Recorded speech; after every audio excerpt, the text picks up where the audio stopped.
네, 대표님 너무 잘 들었습니다. 정말 그 대표님의 어떤 삶의 크고 작은 언덕들을 같이 넘어온 그런 기분이었는데요.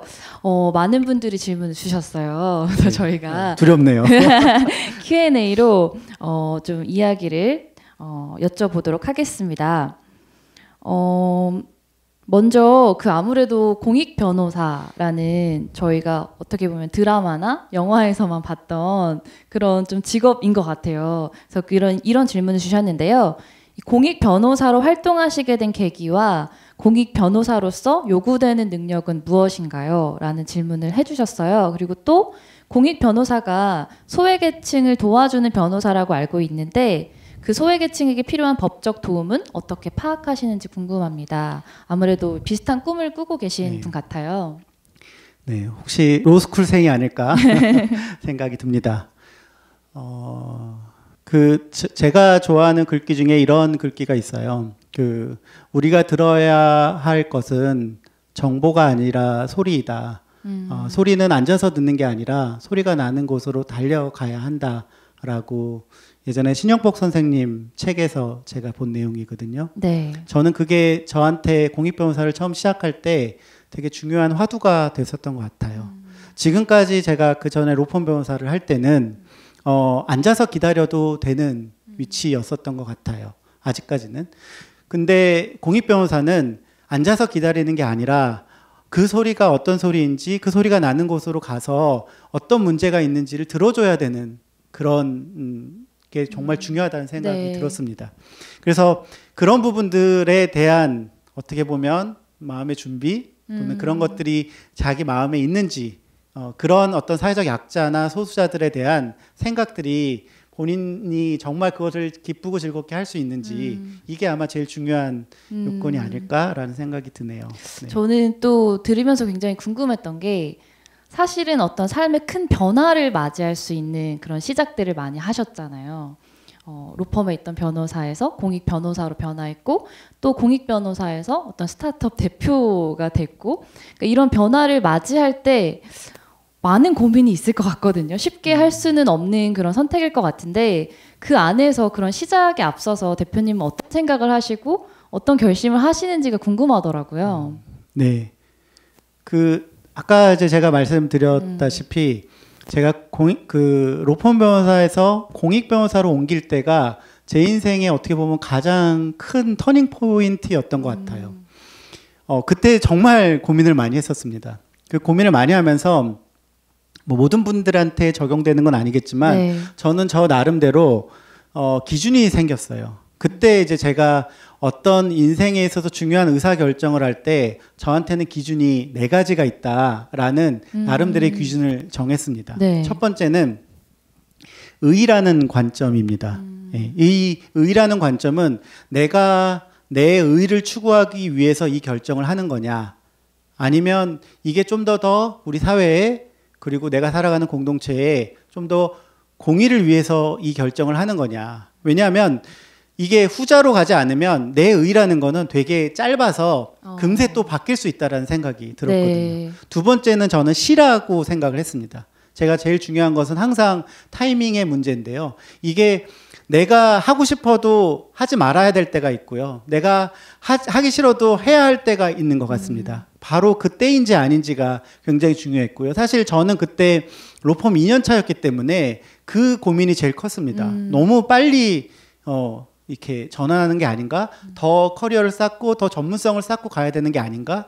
근데 지금이 아니면 내가 앞으로 절대 이런 결정을 못 하겠다라고 할 때 그 시라는 요건이 맞았던 거고요.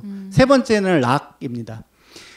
아무리 뭐라고 해도 이게 누가 떠밀려서 하는 게 아니라 아까 앞서서 서은국 교수님이 얘기하신 것처럼 내가 행복할 수 있는 나의 의사결정이어야 하거든요. 네. 그래서 그 부분이었는데 사실 뒤늦게 제일 마지막에 제일 큰 내가 4번째 기준이 저한테 나오더라고요. 그게 아까 잠깐 말씀드렸던 돈입니다.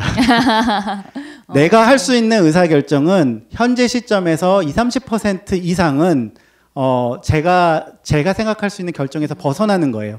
그걸 벗어나서 더 이제 50% 뭐 70%를 희생한다는 것은 내가 희생하는 게 아니라 내 주변에 있는 누군가를 다시 희생시키는 구조 수밖에 없다. 그러니까 내가 할 수 있는 범위 내에서 이게 정말 내가 할 수 있는 범위인지를 그 범위 안에, 그 돈이라는 범위 안에서도 고민해야 된다는 게 제 의사결정이었고요.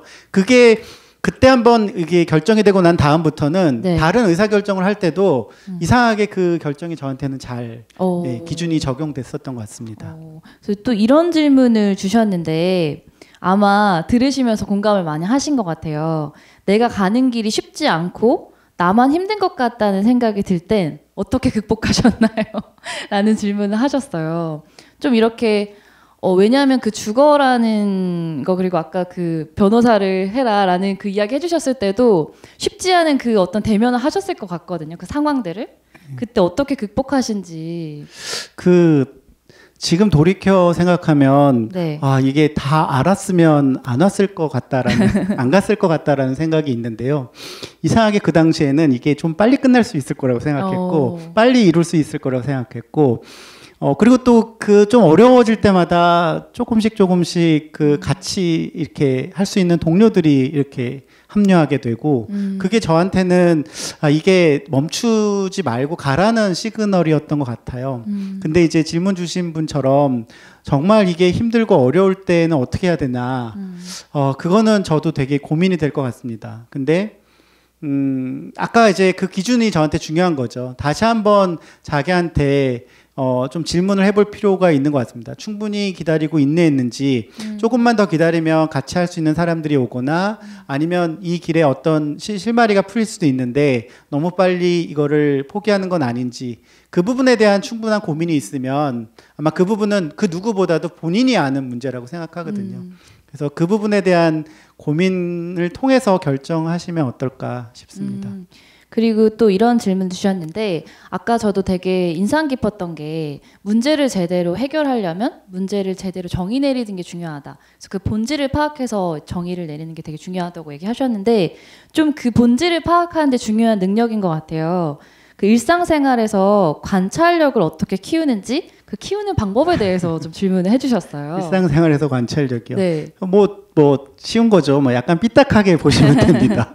남들이 다 뭐 A라고 보면요. 그거 왜 A지? 그거 뭐 A-는 안 되나? 아니면 B는 안 되나? 뭐라고 한 번쯤은 생각해 보면 좋을 것 같아요. 약간 저도 약간 아웃사이더 기질이 있어서 그랬는지 약간 그런 방식으로 접근했었던 것 같아요. 그러니까 똑같은 길을 계속 가면 익숙하고 편하긴 한데 좀 다른 길로 가면 처음에는 조금 오래 걸려도 오히려 그 길이 나중에 더 빨리 가는 길일 수도 있잖아요. 그런 여러 가지 조금 도전과 실험이 필요한 게 아닐까라는 생각이 듭니다.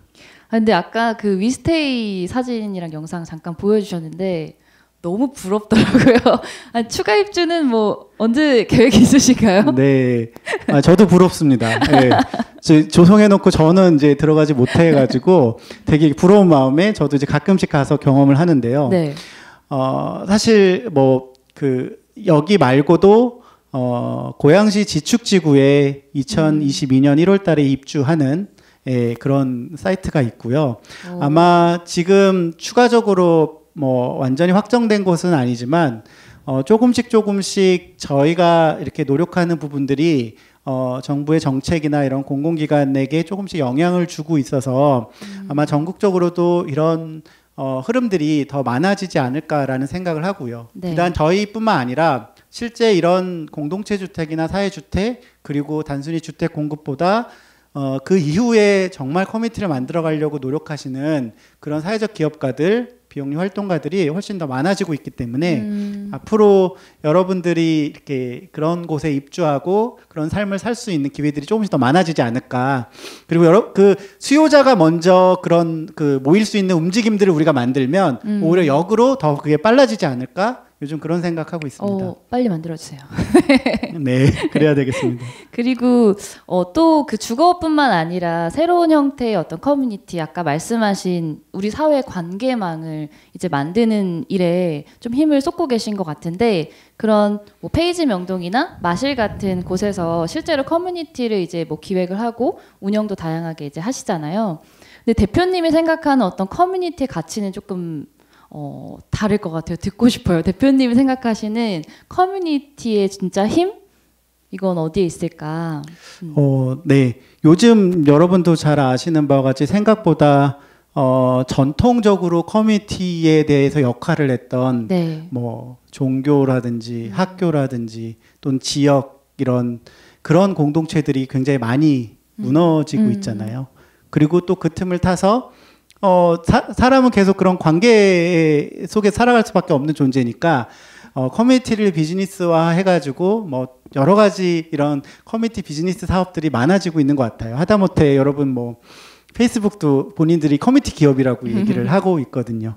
근데 저는 그것도 되게 좋고 그게 사실은 어떻게 보면 우리 현재 지금 시대에 특히 젊은 세대에게 또 한편으로는 어떤 그 역할을 해주는 것 같기도 하지만 저는 커뮤니티가 적어도 자기 안에 한두 개 정도의 커뮤니티는 그 자기의 페르소나를 좀 벗고 진실된 모습을 나눌 수 있는 그 공동체가 자기한테 있느냐 없느냐 이게 자기 인생의 삶이 얼마나 값지냐 값지지 않느냐 저는 그걸로 귀결된다고 보거든요. 근데 너무 많은 미래에 대한 불안이라든지 주변에 여러 가지 많은 어떤 시선들 때문에 계속 모든 영역에서 자기의 페르소나만 가지고 살아가는 이런 것이라면 그건 되게 아니지 않을까.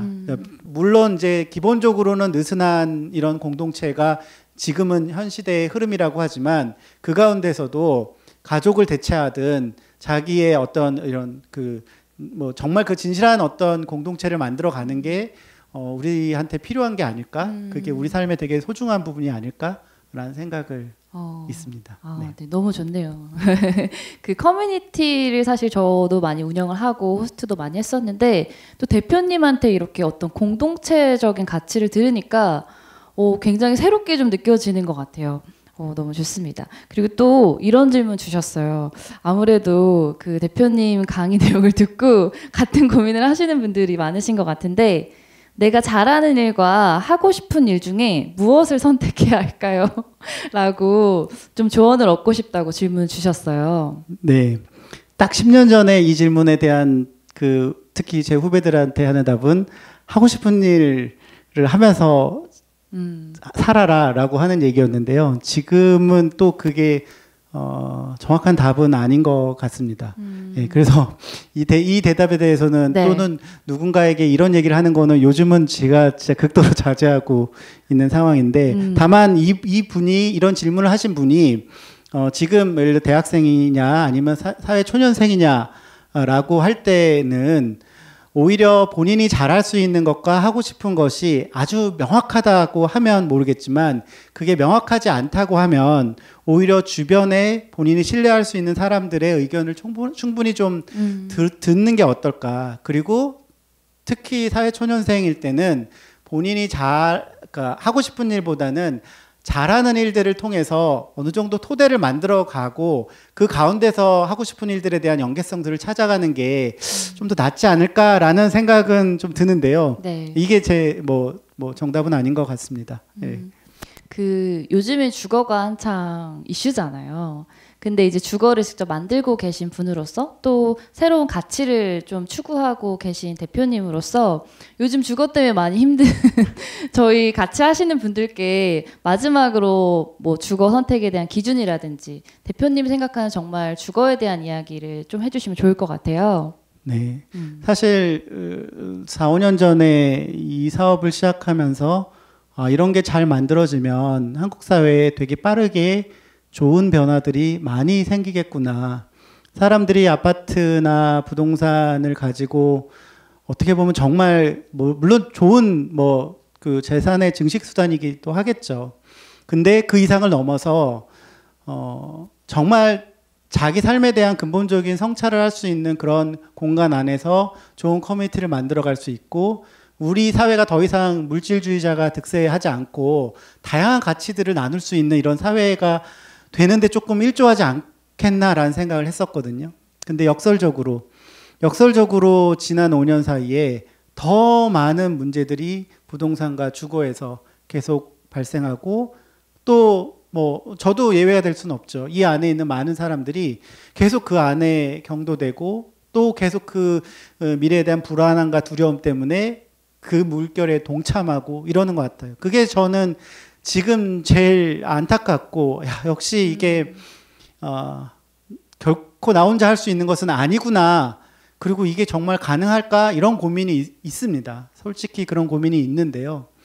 근데 그럼에도 불구하고 저는 역사적으로 봤을 때 결국 이 흐름들은 새로운 흐름과 새로운 물결로 바뀔 거라고 보고요. 그 가운데서 사실 중요한 것은 여기 계신 분들 그런 생각들에 조금은 다른 세상이 가능하고 다른 어떤 이런 부동산에 대한 인식이 가능하고 우리가 함께 그것들을 커뮤니티를 만들어가는 그런 공간들이 중요하다고 생각하시는 분들이 조금 더 나서고 목소리를 내고 그런 방식의 삶들을 구체적으로 보여주고 그렇다고 한다 그러면 그게 그냥 단순히 이념적인 게 아니라 정말 내 생활에 경제적으로 생활적으로 도움이 되는 것을 사람들이 어느 정도 인식하는 순간부터는 그 흐름이 바뀔 것 같거든요. 그래서 비록 뭐 입주를 하지 않는다 하더라도 비록 여기에 직접적으로 뭔가 투자나 참여를 하지 않는다 하더라도 이런 문제의식에 계속 동참하고 같이 공감해 주시는 게 우리 사회의 이런 주거 문화를 좀 바꾸는데 역할을 하지 않을까 그냥 조심스럽게 그런 부탁을 드립니다. 네. 정말 좀 깊이 들어가 보면 자기 목소리를 내는 게 정말 중요한 것 같아요. 가만히 있지 않고 내가 원하는 것에 대해서 우리가 가고자 하는 방향에 대해서 이야기하는 게 중요하다고 좀 생각이 들고 또 진짜로 삶의 다양한 레퍼런스를 만들고 계신 거잖아요. 그런 레퍼런스를 많이 보여주시면 또 많은 분들이 또 새로운 꿈을 꿀 수 있지 않을까라는 생각을 했습니다. 네. 대표님 오늘 너무 좋은 이야기 해주셔서 감사합니다. 네, 감사합니다. 네.